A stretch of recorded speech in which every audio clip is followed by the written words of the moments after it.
Aujourd'hui, nous sommes dans un contexte très complexe, mais également paradoxal.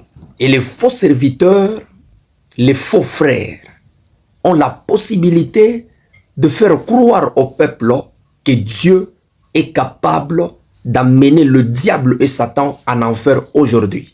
Et ces faux serviteurs, ces faux frères, toujours dans le but de pouvoir accomplir le plan de leur père, le diable, cherchent à faire croire au peuple que Dieu est capable de tuer un pécheur.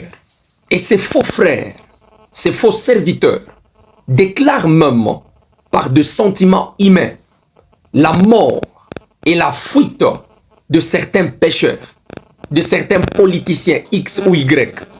Mais bien aimés, ces serviteurs prophétisent les désirs de leur cœur, comme le dit la parole de Dieu dans Jérémie chapitre 14, le verset 14.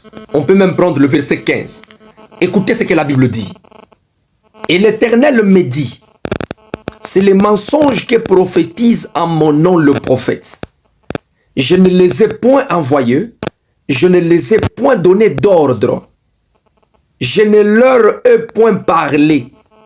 Ce sont des visions mensongères, des vaines prédictions, des tromperies de leur cœur qu'ils vous prophétisent. Le verset 15 maintenant. C'est pourquoi ainsi parle l'Éternel sur le prophète qui prophétise en mon nom sans que je ne les aie envoyés.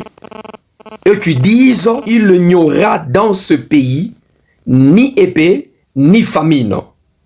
Ces prophètes périront par l'épée et par la famine. Ces prophètes périront par l'épée et par la famine. Pendant que ces faux frères accomplissent l'œuvre de leur père, le diable, j'exhorte au véritable ministre du Seigneur d'annoncer la paix. Oui, la paix, même par n'importe quelle forme, mais la paix.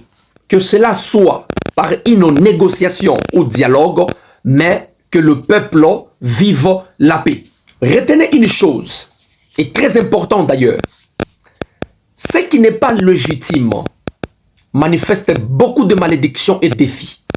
Mais Dieu, dans sa souveraineté, est capable de faire de ce qui était illégitime, sacré.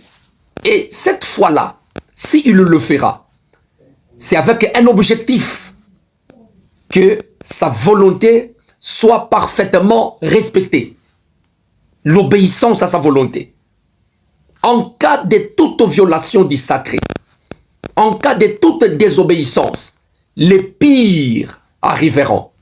Voici maintenant la seule prière que le Seigneur pourra exaucer en de telles circonstances, des circonstances complexes et paradoxales.